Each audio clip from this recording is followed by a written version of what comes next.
Going through a lot of stuff. Can I make it to that basketball goal? Oh, here we go. Look at that. Hello, drone racers. Today, I am so excited to take a look at these, the Eachine VR D2 Goggles. I've wanted a pair of these for a while, and Banggood reached out to me and asked me if I'd like to review a pair. So they sent me a pair to take a look at here, and I really appreciate it. I am really excited because I think these are the perfect combination in what you need for goggles. One, they're cheap, they're 80 bucks, maybe less than that depending on what kind of deal you're looking at the time. They have diversity, which is great, meaning you have two antennas, and they have a built-in DVR, which everything I fly now, I always try and record everything of. This is actually my fourth set of goggles, but as I've gone on, I've learned how important those are. And what I'm excited about is the size here. This is what I've been flying with currently. A pair of Quantum V2s with an Amway DVR receiver, which has been great, but there's no diversity. And it's really heavy and it's bulky and it doesn't fit on my son's face. And you can see that this box, it's already going to be smaller, a little more compact. Okay, so this is what you get in the box. You get the goggles themselves. As I mentioned, they are diversity goggles with separate antenna connections, a nice easy to get to slot for the SD card, pretty easy to read instructions on the front. We'll power this up here shortly. This is one of the things I liked a lot.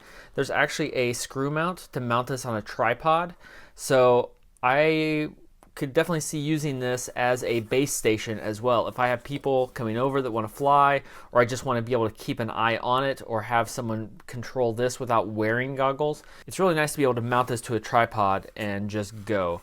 So we've got easy to use adjustments here. It's kind of nice. I'm used to my old goggles. I had to start by assembling them, and these are just ready to go.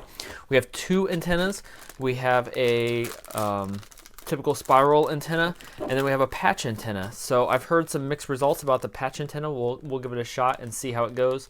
I have a pretty big backyard. Hopefully it doesn't snow this weekend and I can try it.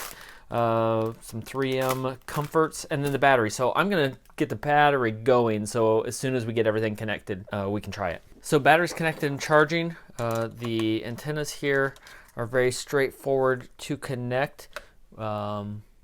We do want to make sure we pay attention to the polarization when they're coming with the antennas. It's not a problem, but I have some other antennas that honestly I'm going to try this right out of the box and see how it goes, but I have a whole bunch of these antennas, so I will probably replace this with one of my Amway antennas just because that matches what I have on my larger 250 quads, just to make sure it matches. This, you can see the circuit here. There we go. See, the circuits are actually pretty well there. So we'll make sure we face this. I know they had stickers on here that were backwards for a while. Now I think it's pretty clear which direction this needs to face, but we'll test that as well when we can get it outside.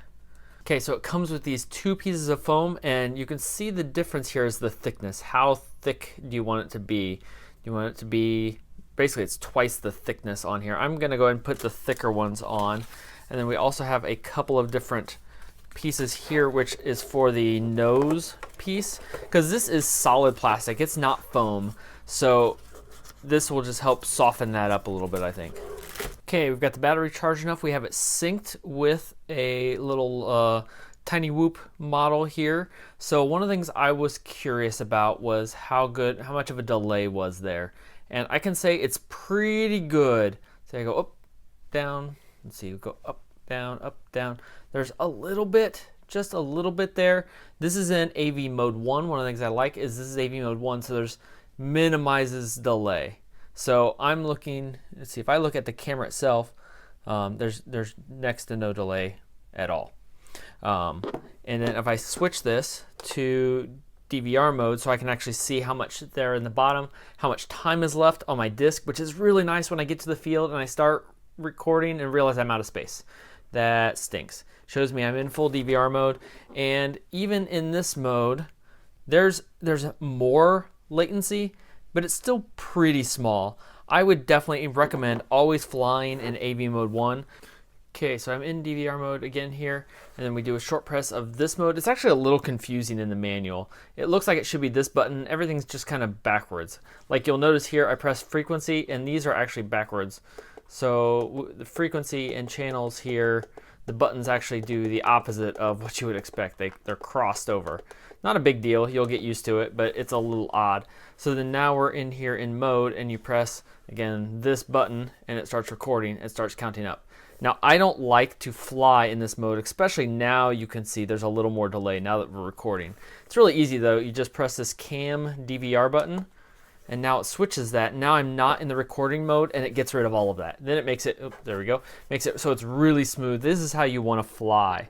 So this is actually not the quadcopter that I'm going to fly. I'm going to get that quadcopter out, which has had the battery charging.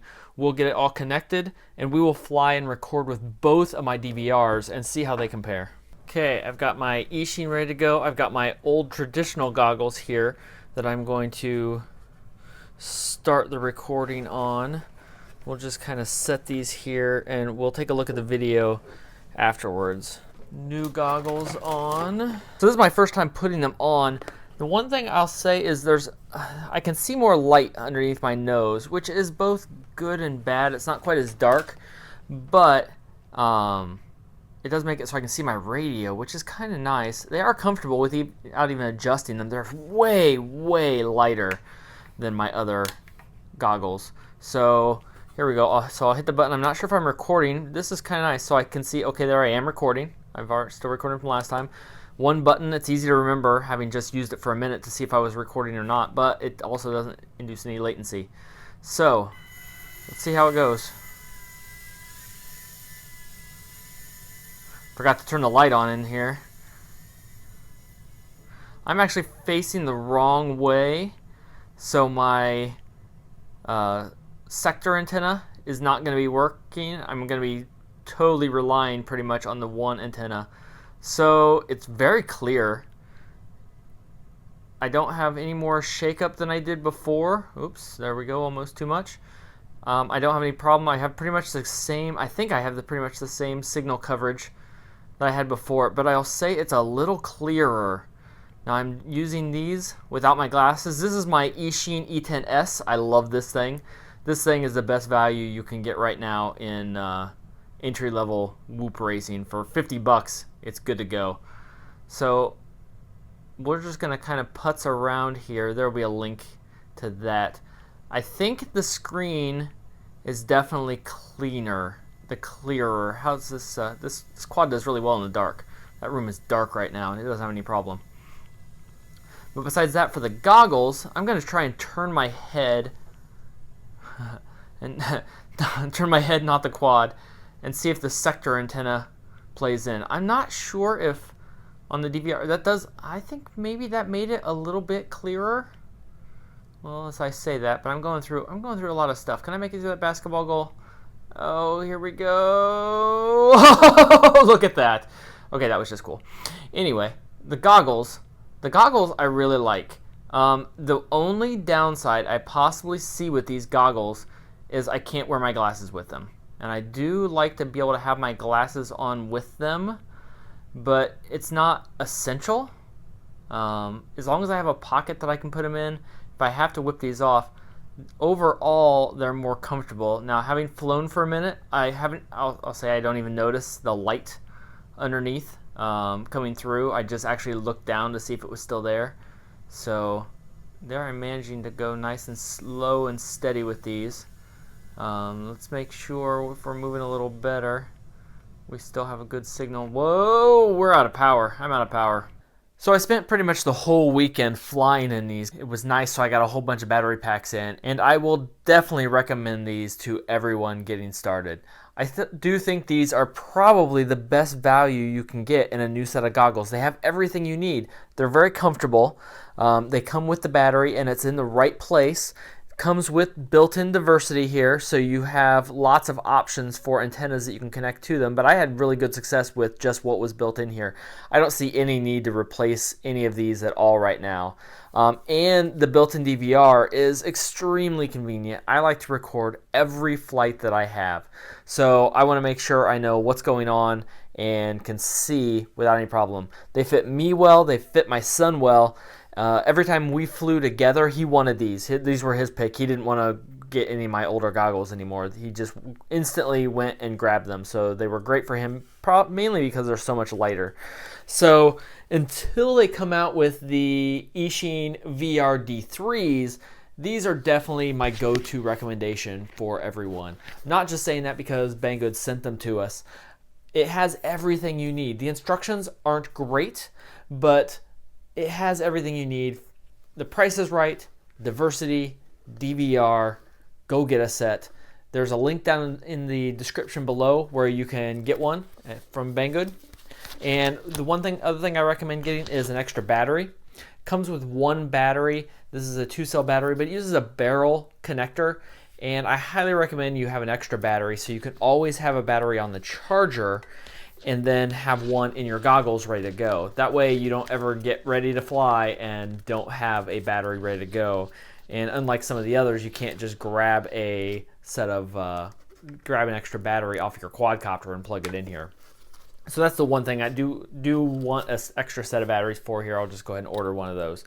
But Go2 Goggles, definitely get a pair. Thanks for watching. If you found this review helpful, make sure you like, subscribe. We've got a lot more coming. So much planned for the channel, even though we're just getting started. If there's anything I didn't cover that you want to see or any questions that you have for things I didn't cover, feel free to comment down below and I will answer every question that shows up there. And again, go get a set. If you need goggles, these are the ones to get.